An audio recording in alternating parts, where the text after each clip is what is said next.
ബ്രഹ്മവൈവർത്ത പുരാണത്തിൽ ഇന്ദിര ഏകാദശിയുടെ പ്രാധാന്യത്തെപ്പറ്റി പറയുന്ന ഒരു കഥയുണ്ട്. ഈ കഥ നമ്മൾ ഈ ഏകാദശി ദിവസം കേൾക്കുന്നത് വളരെ പുണ്യദായകമാണ്.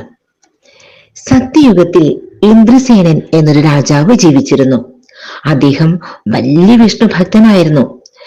ധാരാളം യാഗങ്ങൾ, പൂജകൾ, വ്രതാനുഷ്ഠാനങ്ങൾ എന്നിവ യഥാവിധി ഭക്തിയോടുകൂടി അദ്ദേഹം അനുഷ്ഠിക്കുമായിരുന്നു.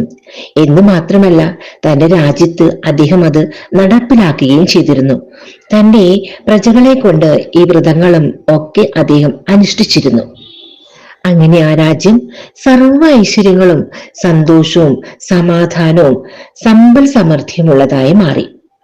എന്നിരുന്നാലും എന്തോ ഒരു മനോവിഷമം രാജാവിനെ ഇടയ്ക്കിടെ അലട്ടിക്കൊണ്ടിരുന്നു.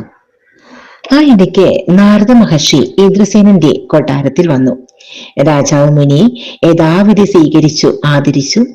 തമ്മിൽ വിശേഷങ്ങളൊക്കെ പങ്കുവച്ചു. രാജ്യത്തിന്റെ വിശേഷങ്ങളും ഒക്കെ പറഞ്ഞു. അക്കൂട്ടത്തിൽ രാജാവ് തനിക്ക് എന്തോ ഒരു മനോവിഷമം ഇടയ്ക്കിടെ അകറ്റുന്നതായിട്ട് നാരദമുനിയോട് പറഞ്ഞു. ഇത് കേട്ടിട്ട് തനിക്ക് ഈ കാര്യം അറിയാമെന്ന രീതിയിൽ നാരദ മഹർഷി ഒന്ന് ചിരിച്ചു.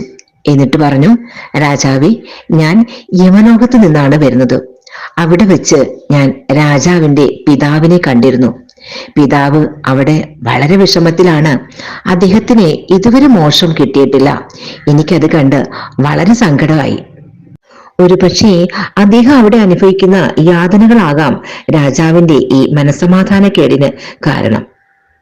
ഇതറിഞ്ഞ് ദുഃഖിതനായ ഇന്ദ്രസേന മഹാരാജാവ് ഇതിനെന്താണ് പരിഹാരമെന്ന് നാരദമുനിയോട് ചോദിച്ചു.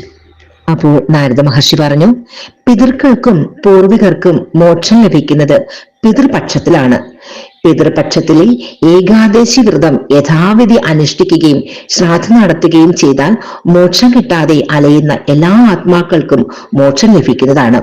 അതുകൊണ്ട് പിതൃപക്ഷ ഏകാദശി എടുക്കാനായിട്ട് അദ്ദേഹം ഉപദേശിച്ചു. അങ്ങനെ രാജാവ് യഥാവിധി ഏകാദശി വ്രതം അനുഷ്ഠിക്കുകയും അദ്ദേഹത്തിന്റെ പിതാവിന് മോക്ഷം ലഭിക്കുകയും ചെയ്തു.